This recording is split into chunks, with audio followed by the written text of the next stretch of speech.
This isn't just an inside camp story. This is a quiet horror movie for anyone who thinks this fight is about hype, trash talk, or Instagram energy.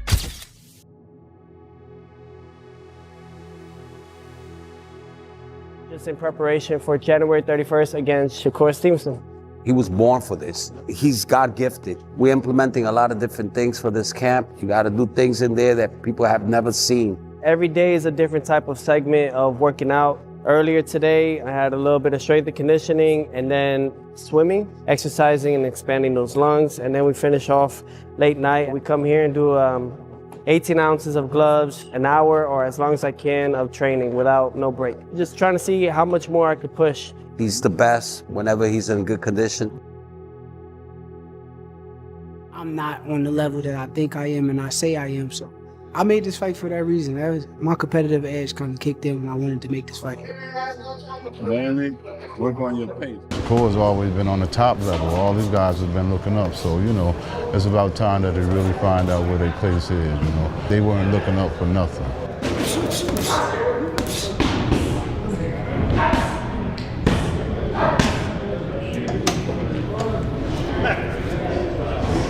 January 31st and whatever fight after that, I really think, he's at the turning point in his career.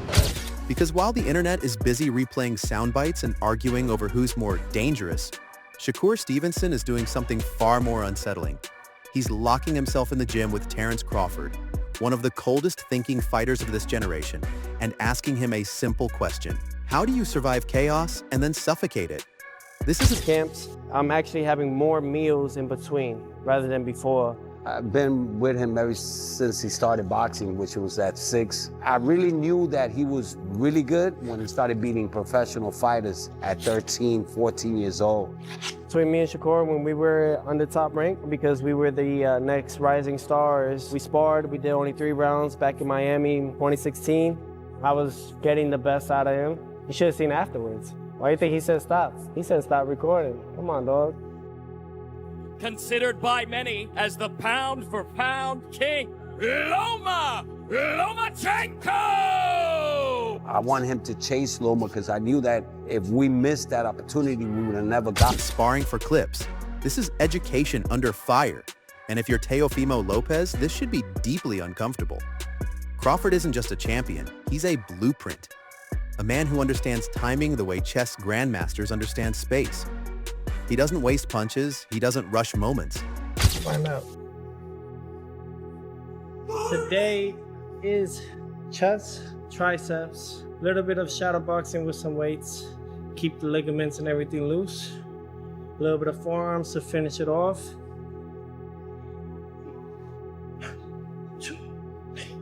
Nothing too intense like others. We don't need that. Later today, we're gonna go boxing, but prior to that, we're gonna go recover. And he doesn't panic when the fight gets tight. For Shakur, sparring Crawford is like downloading a mental operating system for elite timing and counterpunching at close range. The exact range where Teófimo wants to live. This isn't about learning new moves. It's about learning when to move, when to wait, and when to punish pressure without feeding into it. Crawford teaches that violence doesn't need speed if it has timing, and pressure collapses when it runs into discipline.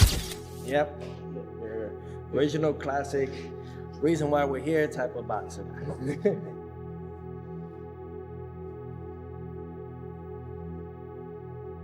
Well, every day is a learning experience, so when he's in there, he's just focused, And when I see him focus, every time I know that he has somebody, I always tell him, you already figured him out. That's like letting him know, have fun. From now on, just have fun. Back out. Double jab. And Shakur knows exactly what he's getting. He openly calls Crawford one of the realest dudes in boxing. Not because he's nice, but because he's honest. Crawford doesn't sugarcoat. He doesn't hype. He shows you what elite looks like and lets you figure out how to survive it. Every session becomes a test. Every round feels like a problem you either solve or suffer through. And that's the point. Because Teófimo doesn't bring clean. And it's a muscle memory that you have to create now. If you don't create now, it can harm you the day of. I never understood it, man. No matter how much I said I achieved that, he's always gotta beat whoever's in front. I beat Shakur, they'll say he went up weight class, he wasn't in his weight class. When I flatline him and they say, oh, he had the best defense, that's just how it's gonna be. You gotta be okay with that. Teófimo López says Shakur Stevenson is stepping up to prove a point, and he's ready to show who's truly the best. Can't nobody beat me. And I make it look pretty. You can do all this, all this, all this. Bro, you try to step this way, go night-night. Going night-night. What's gonna happen then when I beat Shakur? What you all gonna say then? You know what I mean? I believe in me. I believe in me before anybody else believed in me. Shakur is stepping up because he got nobody else to go after. He's stepping up to try to prove a point. You know, his big bro, AKA Terence Crawford, you know, put a huge upset and made a historical moment in time. I think those things like that make Shakur want to step up the plate, step up to the challenge and face Teófimo. Who is I? I mean, we were stablemates, me and Shakur, top rank. He talks about this and that and about I was jealous of him. No, I'm not. You were a 2016 problems. He brings messy ones. Pressure heavy, emotional, explosive. Crawford prepares Shakur for that reality without theatrics. Let's talk skills, because this is where things get unfair. Shakur isn't built like a brawler, he's built like a technician. Slick footwork, hands that flow in and out like water, punches that land without announcement, defense that doesn't just block, it embarrasses. He makes opponents miss not by inches, but by intention. And sparring with Crawford sharpens something deeper than mechanics. But I know Tio is one of the guys at 140, but he got a big resume, big accomplishments. And I know there's gonna be some doubt with people and fans when I go fight this guy. It's gonna be people that really believe that this guy's gonna beat me. I'm not on the level that I think I am and I say I am, so I made this fight for that reason. That was my competitive edge kind of kicked in when I wanted to make this fight. Mainly, work on your pace, you know what I'm saying? When you need a fast pace, I don't think you can keep up with us with a fast pace. I think it'll break him down.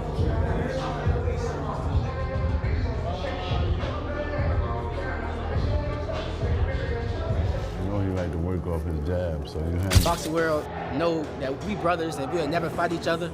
And just being around him in his camp, man, is nothing but positive energy. And everybody wanting to be great. He's like my big brother, man. Like, he is my big brother, honestly. You know, he got all the wisdom in the world, especially when it comes to defense. So he's just making sure I stay sharp on my defense and not getting hit. Nobody be there. Nobody.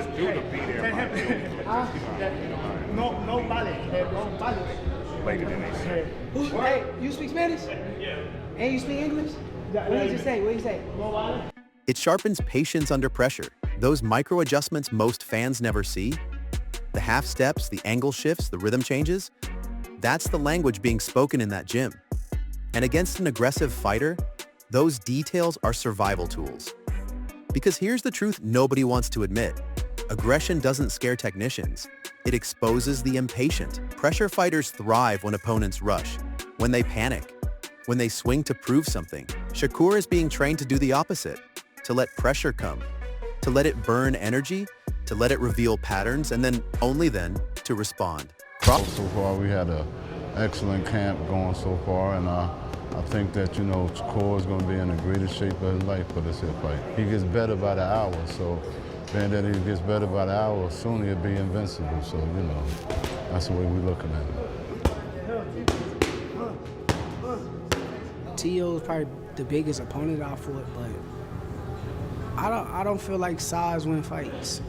I don't care who you is. If we get in a physical little wrestling match or anything in there, you gonna feel me just as much as I feel you. So. Shakur's always been on the top level. All these guys have been looking up. So, you know, it's about time that they really find out where their place is, you know. They weren't looking up for nothing.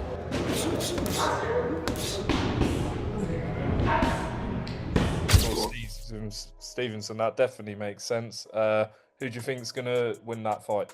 I got Shakur for sure. Shakur.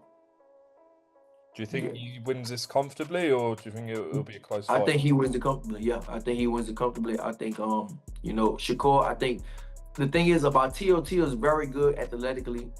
but he's weak-minded. You know, you can see in some fights he struggles. Teo does struggle. You know, now he does come up for big fights. Lomachenko, he came up. Josh Taylor, he came up.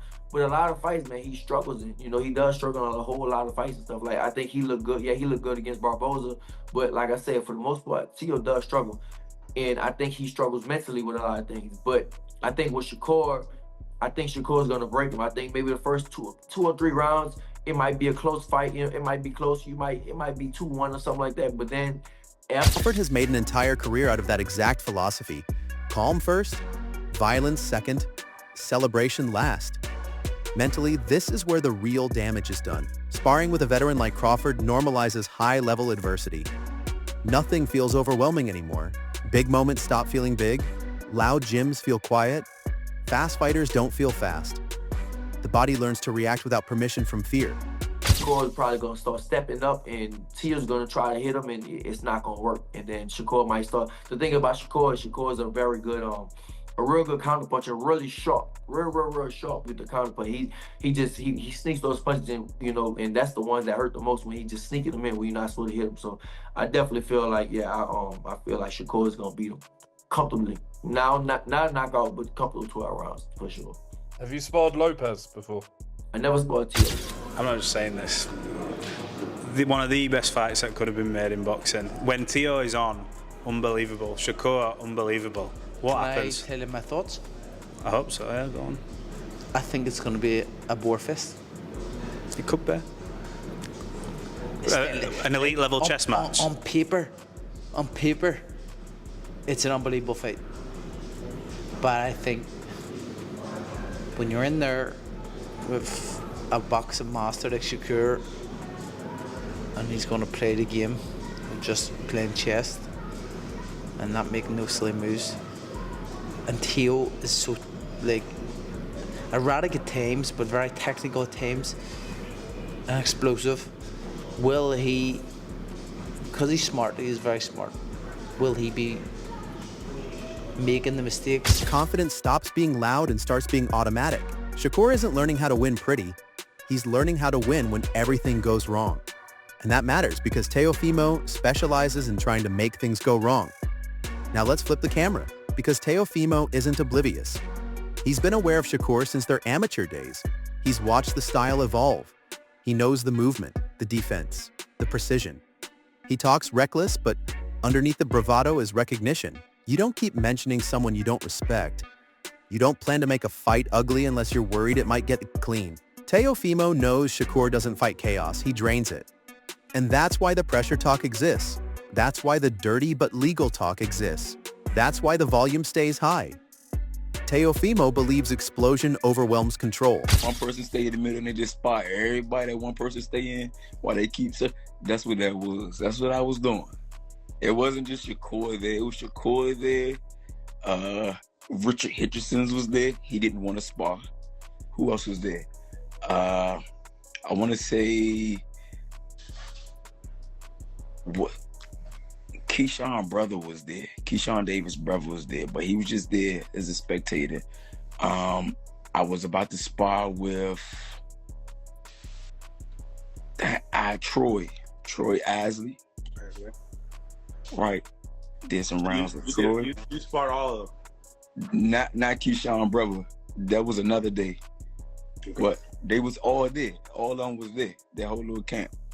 And there was another gym that was there too. So it was like two gyms that came to give us some work. I stayed in the middle and I did my rounds, boom. Did 6, hopped out, did 6 more. No, did 7 more straight. 6, hopped out, did 7 straight, boom. And the rounds that y'all seen with Shakur was the ass in my last round. Oh, back end. The back end. Yeah, that was the last round. That was the last round. And I'm like, all right. And they was doing like 3, hop out, or 2 and hop out, 2 and hop. So they was fresh. It was fresh, and it was before the Olympics. Motherfuckers is getting that grown man strength and that beefy body now. Like, come on, bro. But like I said before, still stands. Skills pays the bills. So you can be strong and big. If I'm gonna outskill you, then I'm gonna outskill you. Yeah, we just saw that with Canelo and Terence, man. Exactly. That raw force breaks structure. That speed plus power ends conversations early. And he's not wrong, if it lands. But Crawford's presence in Shakur's camp is a direct response to that belief. It's preparation for a man who wants to sprint while Shakur wants to walk you into exhaustion. It's teaching Shakur how to fight at close range without trading pride for damage. How to counter without chasing. How to stay present when adrenaline screams. And then comes the bigger picture. Legacy. This isn't just about one fight. These sessions are framed as an investment in greatness. Building a resume is one thing. Building a skill set that ages well is another. Learning from veterans isn't optional if you want to be remembered as an all-time great.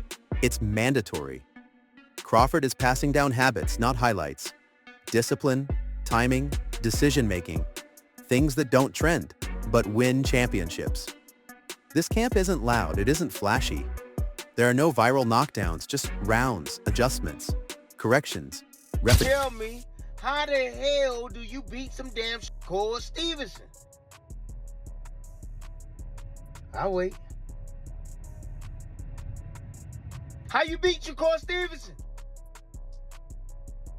Can somebody please, on the contrary, please tell me how the hell do you beat Teófimo López? How you beat Teófimo López? Because there's a blueprint out to beat Teófimo López. Ain't no blueprint out to beat no damn Shakur Stevenson. Lopez don't know how to beat Shakur Stevenson. Ain't no damn blueprint. But I tell you who got a blueprint on how to beat Lopez. That's Shakur Stevenson. He know how to beat Lopez. Yeah, Lopez. Nobody. The man is undefeated. Talking about, oh, I'm seeing some guys saying, oh, he gonna knock out Shakur Stevenson. Come on, stop it.